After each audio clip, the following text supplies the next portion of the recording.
Hello everyone, Rich from PCGamesN here, and welcome to a new series on the PCGN YouTube channel where we dive into Total War each week, and because I get to decide what we talk about, there will be a lot of Warhammer lore. The Tomb Kings were our last major content release, so I thought we'd start by taking a look at one of their most interesting legendary lords, Arkhan the Black.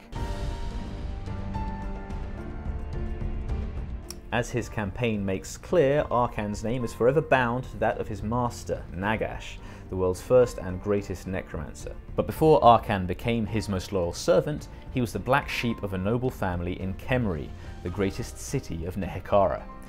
He was a drinker, a gambler, and a general wastrel who got his nickname, the Black, thanks to his appalling dental hygiene. Nagesh, meanwhile, was a scrappy young high priest with nothing to his name but big dreams, a can-do attitude, and some newly developed spells for raising the dead.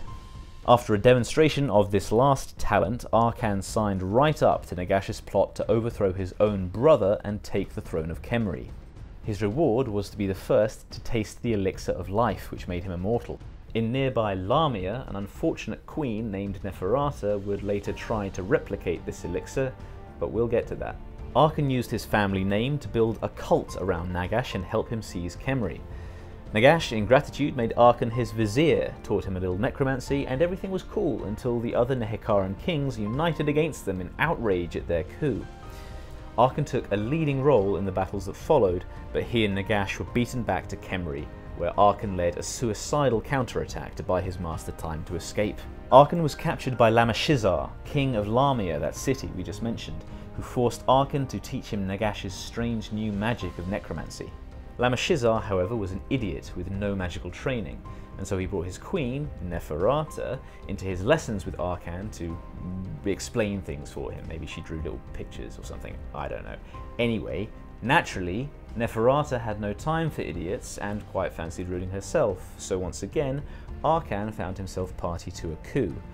And incidentally, he found himself pretty taken with Nefferrata while they schemed. With Arkhan's help, Nefferrata took the throne, but avoided Nagesh's mistake by doing so privately, keeping Lamashizar as her puppet. He didn't like that and hired an assassin to poison her. Arkhan tried to save her, but his methods reacted with the poison, which reacted with her own attempt at mixing the elixir of life, and she appeared to die. Sometime later, she reawoke as the world's first vampire. Arkhan, however, missed the part where she woke up, and thinking Nefferrata dead, he went off to kill Lamashizar. He was then killed in turn by Lamashizar's bodyguard Abharash, who has an interesting story all his own, but that's probably one we'll leave for another time. Anyway, having been thought poisoned, Nefferrata then wakes up to find Arkhan decapitated. It's all a little bit Romeo and Juliet, really, but rather than kill herself out of grief, Nefferrata just shrugs, buries Arkhan, and then carries on being a badass vampire queen. But what of Nagesh, eh? He's run off to his northern fortress Nageshizar, where he spends generations plotting revenge. Eventually he gets around to raising Arkhan from the dead to help out, and again they go to war against the Nehekaran kings. Unfortunately for them, the kings are led by Alkadizar of Khemri, who is a badass who slapped them all over Nehekara. Driven to desperation, Nagesh then casts the massive spell which turns the entire country into undead slaves under his control, resurrecting a lot of their long-dead ancestors in the process. Having magically enslaved an entire country's population reaching back centuries, Nagesh was at this point probably the most dangerous thing in the world, and Arkhan must have felt pretty good about being his #1 boy. That changed when his master was eventually assassinated, a complicated story in itself involving Alkadizar and a bunch of meddling Skaven. But with the puppeteer dead, the puppet's strings were returned to them.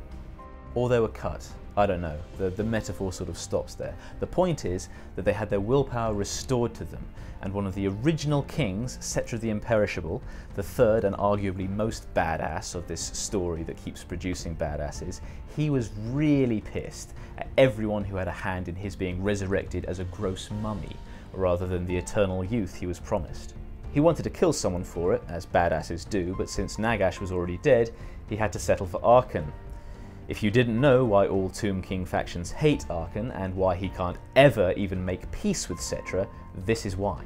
Arkhan elects to run from Settra and heads for Arabai, hanging around in the desert and raiding its cities. This is why in Total War he starts in the palace of the Wizard Caliph, an Arabian caliph who was also a wizard.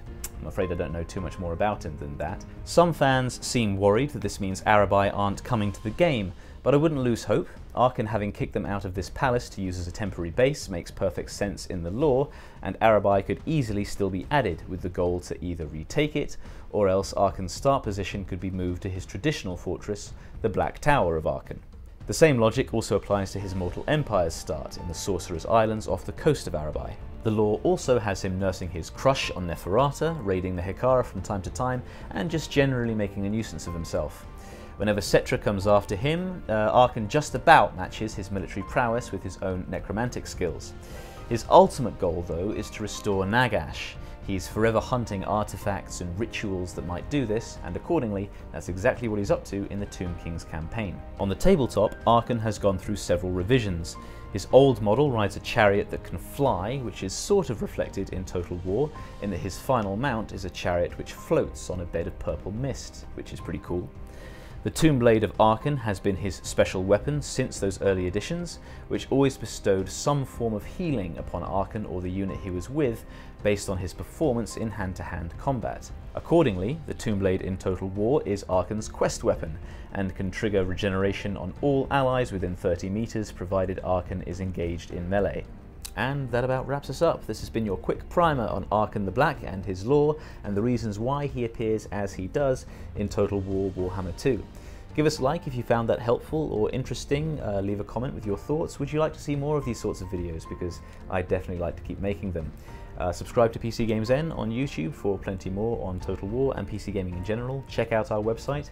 And until we see you next time, thanks for watching and take care.